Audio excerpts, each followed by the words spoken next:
It's gonna be rough. What's up, guys? Pencil here, and here we are to do a nice little breakdown and discussion on whether or not, and no, I'll be real with you, why Yuji and Yuta's plan has to work here and now for there to be any hope, and I mean any hope of survival or victory or anything without, like, Sukuna just being stupid. So we have a hefty chunk to talk about. So let's not waste any more time and let's hop right into it. Hold on a second, and to me, I summon you to this plane of reality. Ready? 3, 2, 1, go. What's up, guys? That guy with a pencil here. Fun fact, I do happen to have it on me and keep it on me at all times. And another fun fact, Yuta Kotsu, he doesn't just have it on him. He has like 1, 2, 3, 4, 5, 6, 7, 8, 9, 10, 11, 12, 13, 14, 15. 15! It's just in this one panel. Like, I swear, I'm not sure. I wonder if anyone's actually counted, like, all the swords that appear in this chapter. Like, even just this one alone. I feel like this one isn't too bad, but, like, there's a lot of swords. So, like, he has many on them, and he keeps many on them, on him at all times. But the thing with this is that this is kind of it. This is kind of our last hope. This fellow right here, Mr. Punching Bag himself, Mr. Belly Torn Up himself, he's kind of the last hope. The blessed and the cursed are the last chance we have against Sukuna. And their plan kind of has to work. But of course, let's quickly review their plan and why this is so important and why it may be necessary and why we need to rely on this, because anything else that comes afterwards is kind of worthless. So, as Sukuna so clearly summarizes, let me put on the best Sukuna voice I can muster. I see. This is their second plan. Thanks to Megumi Fushiguro's memory, I know that the cursed brat's curse technique is copy. They want to keep half my arms and mouths busy by making me keep using Hollow Wicker Basket as a means of countering the can't miss attack, probably the Angel's technique, that comes with the domain, and to attack with unlimited curse technique copy, which appears to only activate within the domain. Then, the boy will deliver a blow that captures the soul and tears Megumi Fushiguro's body from my body. How nice. Everyone has a role. So, presumably, this is it. This is their plan. Of course, Sukuna could be missing something here, but at the same time, I don't really see any other interpretation for what could happen here. Plus, at first, maybe this was in the original, like, TCB translation, and then the authentic came out, and then it was removed or something, or I missed it, or maybe I just imagined it. But I could have sworn something was mentioned about Yuta holding back here, or, like, anything, but no. He just says, I will finish everything within this domain. So, like, this is it. And this, as we know, at least for right now, one of Yuta's strongest attacks, a spatial manipulation, Durineg, slapped to nearly the face from a thin icebreaker sword, which should be amped, considering this is in Yuta Kotsu's domain, and Sukuna can only stand there and reinforce cursed energy as he sticks the Hollow Wicker Basket. He gets slammed dead on the domer, or at least dead in the hand, Lord, dead in the hand, and then possibly the domer with a thin icebreaker, and this is all the damage it does. Don't get me wrong, like, that's still a pretty decent amount of juice, but, like, that's it. Like, I can't even really tell where the cut itself happened. Like, this may be, like, he's healing from this, but I'm not sure where the extreme amount of damage is. So, yeah, clearly the damage ain't damaging. Unless Yuta starts pulling out Granite Blast, or he whips out a blue maximum output, or a red maximum output, or heaven forbid a hollow purple. It's shown on one of these swords. Just damaging Sukuna isn't really the word here. We're gonna have to hope that Mr. Seize the Soul himself here can knock Sukuna out of Megumi's body. But of course, that leads to problems in of itself that we'll tackle in a little bit. But of course, you may be wondering, okay, Pencil Man, this is the plan. Second plan. All this, good, wonderful, beautiful.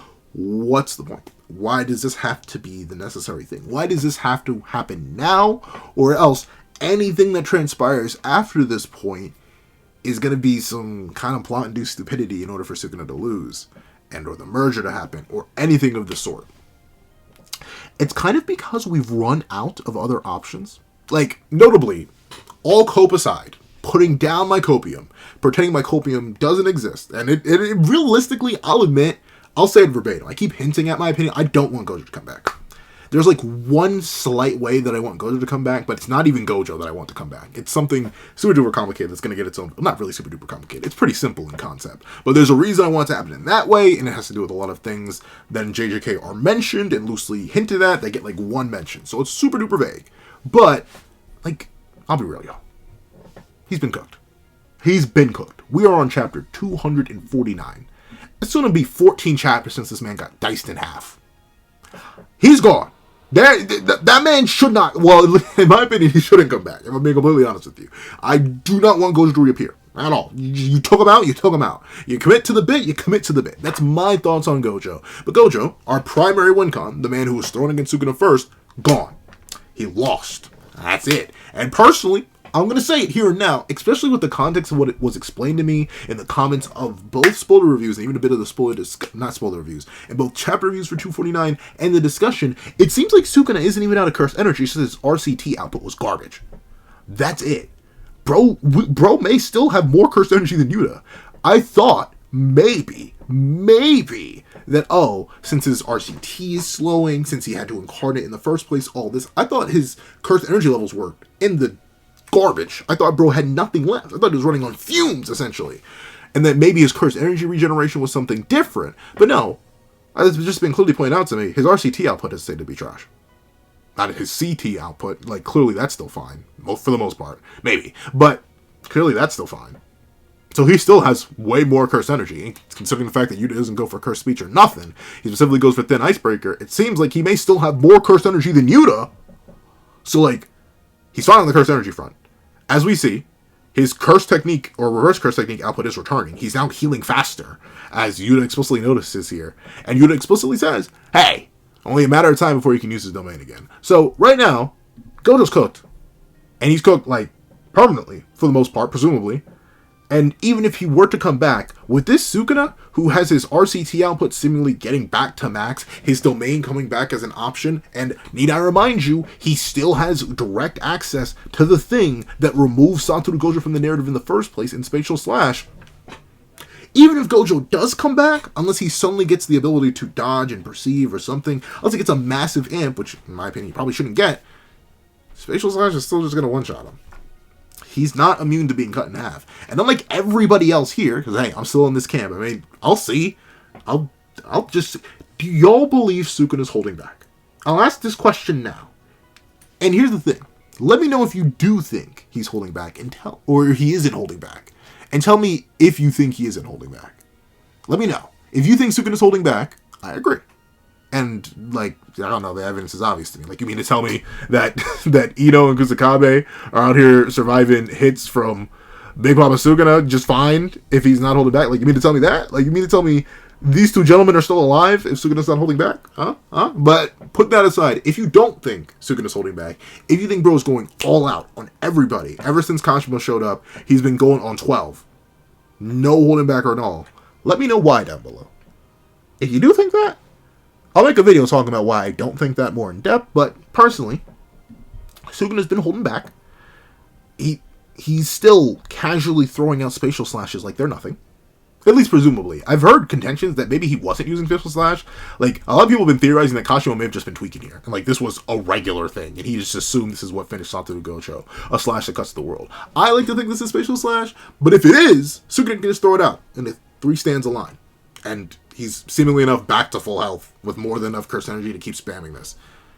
Gojo Satoru is still a cut in half victim. Most of the series, even probably Hakari, depending on how you cut him in half, is still likely a cut in half victim. So even if Gojo were to come back, for whatever reason, shape, and or form, unless the man gets a massive buff or someone becomes 4-dimensional, he's still a victim of Spatial Slash. And presumably, Sukuna's the only, or no, Gojo's the only person Sukuna would immediately take seriously enough to hit him with a Spatial Slash. To not hold back at all and just be like, no, you're back, boom. I'm honestly shocked he left Gojo's body in such pristine condition. Pristine condition is crazy to say, I know. But, like, at least it's in 2 clean halves. I'm shocked Sukuna didn't immediately tear that thing apart. But maybe it was out of respect. But essentially, this can just happen to Gojo again. I see no reason why not. He's in literally the perfect body to do it all over and over and over. He could possibly double chant at the same time to amp it super crazy. If he even needs to chant. I've heard arguments that since we don't see him chant in 235, nor see him really mention a chant or anything in 236, and the chant has kind of just been something we've seen used before it somewhat. Maybe he doesn't even need to chant for it, which would be even crazier, but presumably Mr. I talk faster than light. I know I'm mostly memeing, but Mr. I can talk faster than electromagnetic waves can probably send it out and just off Gojo again. So that win con, gone. The other win con in heavy quotation marks, but the other win con in Hajime Kashimo. You mean Wafumo Wajimo? Like, I think I remember one commenter coping that Kashimo will come back. He's gone. He did nothing. I've heard some things. Shouts to the Kashimo fans out there who've been rereading this fight over and over again, trying to drag everything out. And I can even somewhat see it, even though I still kind of... Because I guess, like, the motion lines are there. That does convey. People have pointed out to me that it's likely that both Kashimo and Sukuna actually moved here. It wasn't just Kashimo. The only reason I'm so intent on it just being Kashimo is because I see the motion lines here. People are saying, like, Kashimo blocked Sukuna's punches here, which I can actually, you know what, now that I look at it, I can actually kind of see. I can see the vision, right? Because he open palms it. Why would he open palm? He may attack with the left, but it seems like he does block Sukuna's right here. And then he does maybe block Sukuna's D here, and we see the bam, bam, bam, all the 3 impact points. So I don't know, maybe these two did lunge for each other, but at the same time, Kashimo's clearly not coming back, and he's currently, you know, the mighty Waffle Man. And even if he did come back, it's very clear how this battle would go between the two of them. So it's not anything really impressive. And of course, you know, Potential Man, like Potential Man 2.0. Potential Man is the one we're trying to save right now. But Potential Man 2.0, he's cooked. Like, presumably cooked. Like, so cooked that his curse technique gave up. It was like, well, we ain't got to fulfill this condition anymore. We are gone. And it disappeared. And sure, we don't know if Yuji ever let go of it. I don't think we ever see him unclench his fists. But, like, presumably his curse technique is cooked. Executioner's Blade, no longer a win con. And that leaves us with what? Let's take a look. In a book, Reading Rainbow, what? Do we really think Akari is going to beat Sukuna? Let me know. Any Hikari fan out there. I'm asking you, genuinely. Do we think this man, who's struggling with the cook, struggling, not one tapping, not speed blitzing, well, I guess you could argue this is a blitz, but fine, blitzing the cook, and barely doing damage to the cook, and being cooked by the cook, like, do we really think that Hikari's coming out here and doing crazy numbers, next level numbers against Sukuna? Do we really see this? Or is this something that we're doing? Once again, this is the most, a few droplets, and like no permanent damage. Is this oh, she's actually called she here. Huh. Hikari, are you assuming or is that canon? I didn't even know. I think this is the first time referred to as she. Huh. You learned something new. I was not expecting this. Hikari, are you assuming or is this canon? I actually don't know. But because they have an androgynous voice in the anime too. I forget who actually voices them in the anime, if it is a man or a woman. But still, regardless, he's currently dealing with the cook. And I don't see him doing anything in Sukuna. And here's the thing. There's hope and cope of one other person doing something against Sukuna. And it's my mighty agenda herself, Maki Zenin. But remember, what's being established in 249, his domain is coming back. And unfortunately, mega unfortunately, Sukuna's domain is like the only one in the entire series which genuinely hard counters Maki. Like, this mantle is there specifically to deal with rocks that can walk and talk like Maki. So if he gets that back, he's cooked. And by he's cooked, I mean she's cooked, as she's literally going to get torn apart. So this is why this needs to work. It just has to. If this does not work, we're out of win cons. We are straight up out. Because without Yuji being able to land clean hits, because Sukuna is very explicitly holding still because he needs to maintain a hollow worker basket, something that he himself notes, it's very likely that Yuji is just not hitting him. Realize, outside of this one interaction where Yuji went for that mean lower uppercut, he went to shove it to Sukuna, and Sukuna blocked it, Yuji does not hit bro ever again. He simply does not. Whoop, wrong thing. But simply does not. We see that Sukuna very clearly has an advantage throughout their entire encounter. Yuji's just barely blocking and reacting to Sukuna's casual attacks. And we literally see them do a little dashy dash. And we see Yuji say he's literally so fast. He's so much faster than me. Oh, Sukuna, you're so gorgeous and perfect. Wait, that's Kashimo. But yeah. Like, Yuji's not landing hits anymore. And presumably, as crazy as Yuta is, and as likely as I would say it is that he learned a whole lot by watching Gojo versus Sukuna, and may have figured out how to cheat restore his brain with RCT, and maybe not just get his technique back up, but also his domain back up, based on watching Gojo and Sukuna do it, because he's a mega prodigy too. Like, Higuruma got a whole bunch of glaze, but we want to talk about real, proper, insane, next level prodigies. It's Yuta. Don't let Gege gaslight you with Higuruma potential. The truest potential man in the entire series is Yuta Okotsu. So don't put it past him for having learned from Sukuna and Gojo how to refresh this. But the big issue is that it's still barriered. That's the thing. It's not open barriered. And who knows how big the barrier is? Maybe Yuta, using the fact that, at the moment at least, with his direct ties to Rika, he basically has infinite cursed energy. Maybe he took the gamble. Maybe he took the shot and was like, okay, that's about 200 meters based on the full scale of it. Let me just do that. And he made the domain big enough to the point where he doesn't have to worry about it. Instead of going for the small ball domain that Gojo went for, which does have a limited time limit, if Sukuna opens not a limited void. That would be unlimited shrine? Nah, but unless Sukuna opens Malevolent Shrine, then he finds out, wait a minute, this brat, did he really? And we cut outside the domain, and Malevolent Shrine, while massive and crazy and tearing up the entire area, is still smaller than Yuta's domain, because he made it like 201 meters by eyeballing it off the Gojo versus Sukuna fight. Unless that's revealed, then his domain is still a Malevolent Shrine victim, like every other domain ever. Because, like, Malevolent Shrine does not care about the pocket space it spawns in. It overlaps real space. Essentially, the way I like to explain Malevolent Shrine and why it's such a perfect domain counter, domains create a pocket space. But Malevolent Shrine inhabits both the pocket space and the real space that match the coordinates of that pocket space. Because we know domain coordinates can be moved. So maybe you could argue Yuta's domain is super duper small and then he like tries to move it. But then again, Malevolent Shrine's inside of his domain at that point. And also, Malevolent Shrine is the center of the domain, not Sukuna. So moving Sukuna wouldn't do anything. Malevolent Shrine would just come with you. So it wouldn't really matter. But we know coordinates of a domain in the real world do actually have meaning and purpose and can be affected inside the domain itself. And thusly, Malevolent Shrine just ignores all that and just pretends the 200... Well, not pretends. It is. The 200 meters that it occupies is the whole area it's in. Both in the spatial coordinates of the domain and whatever exaggerated coordinates there are there and the real world. Which means that the moment this man gets his domain back, it's wraps. Because he wouldn't have to use Hollow Wicker Basket anymore. He could literally, notably, with this upper set of hands, Malevolent Shrine is like 2 seconds away. Like, it wouldn't take much. And heck, I know a lot of people have been hoping and coping for it. And honestly, I'm down for it too. It doesn't even have to be Malevolent Shrine. Imagine an open barriered Chimera Shadow Garden. Because the way he's currently using Hollow Wicker Basket with his hands, it's this kind of motion. Remember, I believe Malevolent Shrine is, I can't do the hand sign, but something like this, where he just needs to switch the upper hands a little bit. And I believe Chimera Shadow Garden is just this. Like, he could immediately pop that very, very quickly. And of course, we see his hands in the upper half break, but the lower hands are still casting Hollow Wicker Basket. And the moment he switches, he's good.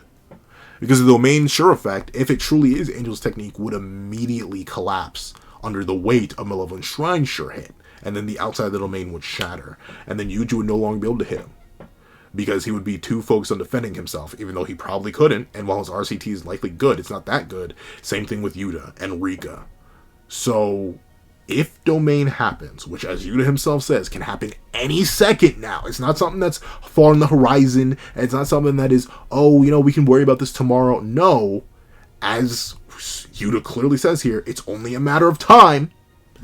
The domain comes back, everything loses. Because Mahi can't come in. Hikari could hypothetically survive it for 4 minutes 11 seconds, so he needs to retreat and try and pop domain. But oh wait, he won't be able to retreat. He's going to have to hope he gets them instantaneous jackpots inside that domain, so it's getting torn apart by Sukuna's. It doesn't immediately collapse. And even then, the Immortal Man isn't doing anything to Sukuna. He doesn't have the speed or AP feats. His durability is still booty meat, I guess. It's at least if regular ice spears from Ume are tearing through his belly button, straight up ripping that man apart to the point where it's genuinely embarrassing. You know it is Mantle's tearing straight through that mantle. So, like, there's nothing that Akari's doing. Once again, if Domain's up, there's nothing Maki can do. At least right now. The only hypothetical hope, and the only issue is, this would involve sacking Megami. They would have to chop his hands off. Like, you would have to make a couple assumptions here. You'd have to make one assumption. So, assumption A, Maki can enter the domain with the blade in hand. She can walk through Yuta's domain shell or be welcomed in with Soul Split Katana at hand. Because notably, Soul Split Katana should likely stop her, because it does have curse energy. I mean, the barrier would most likely recognize it and bounce off. Or Yuta would have had to make the special conditions that everyone is locked out except for Maki. Maki needs to walk in, number one, not be noticed by Sukuna, and number two, chop off his hands.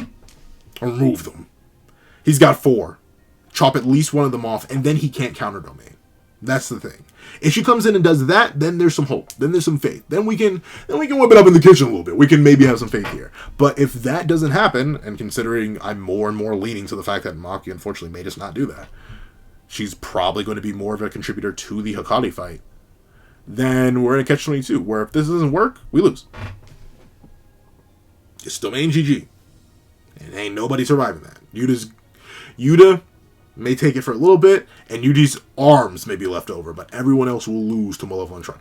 It's as simple as that. But here's the thing, right? Even if this plan works, we then kind of, like, one of two things has to happen. The plan works, and Megami is free, but note what the official translations say about this, though admittedly the official translations are always questionable. Then the boy will deliver a blow that captures the soul and tear Megami Fushiguro's body from my body. That's weird. What does that mean?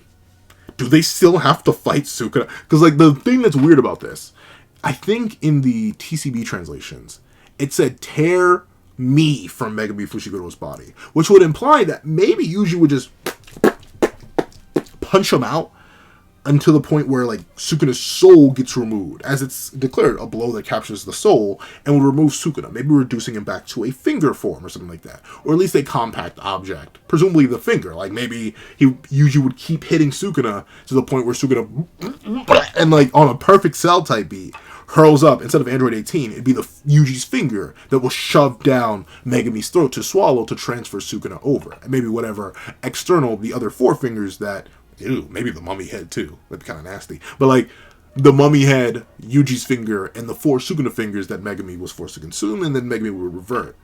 But with the official translation, it's now implied that, like, Sukuna would still be there, which is awful. Like, because it says tears Megami's body from my body, which would imply that sure, Megami's punched out.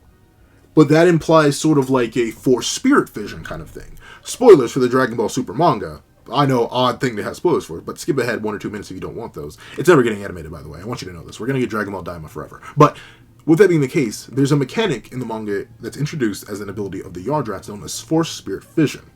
And what Vegeta reveals is that he can use it to defuse people. He could even hypothetically defuse Nail and Kami from Piccolo if he really wanted to, using Force Spirit Vision. So presumably, that's an idea of punching 2 people apart. And if you don't like that example, just think of it as a defusion happening in Dragon Ball, where the 2 fusees come apart, and then the 2 bodies are formed. If that ends up happening, we still may be cooked regardless. Because then we just have Sukuna, who has his own body now. And sure, that would hard lock him off from the 10 Shadows, but he clearly doesn't need it. Bro hasn't even whipped out Box yet. Bro hasn't said the name of his curse technique yet. Bro is perfectly fine. So if we do end up saving Megami, but Sukuna's still around, we still lose. Which is why I'm a bit worried and confused in general, with the official translation coming out. Usually the official translation doesn't change too much, but body from body is what really has me worried. Because if that's the case, we may still not be done with Sukuna. But a good thing that would still come from this is that then it would just be Sukuna. Because remember who got the authority to start the merger. It was not Ryomen Sukuna who got the authority to start the merger. It was very specifically... As you wish. Rule 15. Megami Fushiguro has the authority to activate the merger of humankind by 10 Like, that's it.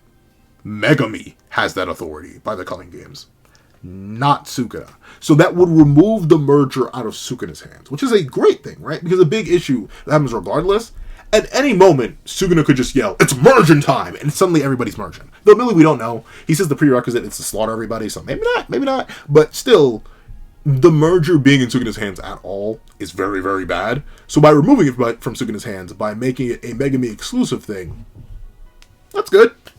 Especially if Megami's just fine, like say his soul has healed already because he's a sorcerer and stuff like that, and maybe the unlimited void cursed energy doesn't process as well through souls rather than just brains.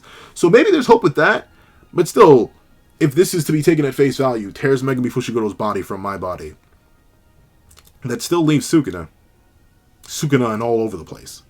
And still we run into the same issue where if he gets his domain back, unless Maki comes in and cuts off this split Sukuna's hands using Soul Split Katana, I really don't see it. Once again, if Thin Icebreaker, which, unlike, well, I swear it was in the TCB translation, but I don't remember, but if Thin Icebreaker, straight to the hand, which seems to clash, whoa, why was I stuttering like that? But it seems to clash with the hand, and then bounce off and fracture and do some minor damage to Sukuna's face, but not force the hand any damage. I highly doubt even Yuta can cut off Sukuna's limbs. So you're gonna have to rely on Maki to Soul Split Katana to remove Domain. And here's the thing, if we remove Domain, and we remove his hands, then there's a likelihood we could beat Sukuna from that point on. We would remove the merger from the plot, which would save everybody, including all the people of Japan. We would crush Kenny's plans, which would still be fantastic. As much as I love Kenny, the merger's a really, really bad thing to happen. And also, we would prevent Sukuna from probably not just using Domain without having to RCT his hands back up, since he should be able to presumably do that. I'm not sure if like, cutting off the hands would cut off the soul hands, too. I'm not sure how that would work. But if he can't RCT his hands back, then he can't use Dismantle. Maybe. I don't know. He didn't point at Gojo when he space slashed him. But I don't know. We see him point most of the time when he uses Dismantle. And he can't grab anybody and use Cleave. So that's a massive good nerf. He'd be reduced to using Feet Cleave and Feet Mantle, which is a very, very good nerf. That's, once again, if and only if perfect scenarios happen. And he doesn't get his domain back in any second. And the plan works out perfectly. And if Sukuna does get properly torn from Megami's body, or Megami gets properly torn from Sukuna's body, and Maki is immediately able to wombo combo. That is like dream scenario, but it has to be the only scenario because nothing else works. We are walking along such a delicate precipice where any wrong move, any mistake at this point, with the loss of Satoru Gojo, with the loss of Kashimo Hachime, with the loss of Higuruma Hiromi, with the loss of every other win con, this has to succeed. Because otherwise, the king has won. We reached an impasse that we could never hope to cross. However, that's what I think. What do you guys think in the comment section down below? Do you think this plan has to work, or is there another win con that I'm simply forgetting about? Do you guys want Maki to cook even more, or do you think she's just going to be locked off to the Hikari and Ume fight? Do you believe that Yuji Todori will be able to clutch up, along with the help of Yuta Kotsu, against the King of Curses? Or do you think the King of Curses has one last sneaky little trick up his sleeve, and by being freed from the limitations of Megumi Fushiguro, he shall wreak even more havoc? Please let me know all that and more in the comment section down below. I'd like to thank you so much for watching. If you made it all the way to the end of this video, please leave Soul Snatcher. Have I used that before? Snatching souls. Either Soul Snatcher or Snatching souls. I feel like I've used Soul Snatcher before, but I'll see. I probably did that when I was talking about Yuji's technique, but I actually haven't done that. So that may be another video for another time. But leave Soul Snatcher or Snatching Souls in the comment section down below. I'd like to thank you so much for watching. Remember to leave a like, share, comment, and subscribe. And make sure you hit that little notification bell so you don't miss out on any videos that come to the channel. Also, I do happen to have a Patreon down below where you can support me for as low as $1 things like exclusive videos, early content, and more. You also now become a member of the channel for as low as $3 a month to get the same perks and more. Some of those perks include ad-free variations of all my videos, live reactions to the very next chapter of Jujutsu Kaisen, and if you are a $25 patron or a $25 member, a free ordered video. Like, you just straight up order a video from me. Whatever you want, however long it is, it can be 10 hours for all I care. You get to order a video and become a $25 patron or member. But now, I'd like to thank you so much for watching once again, and I hope you guys have a wonderful day. This is Zach with a pencil, writing off.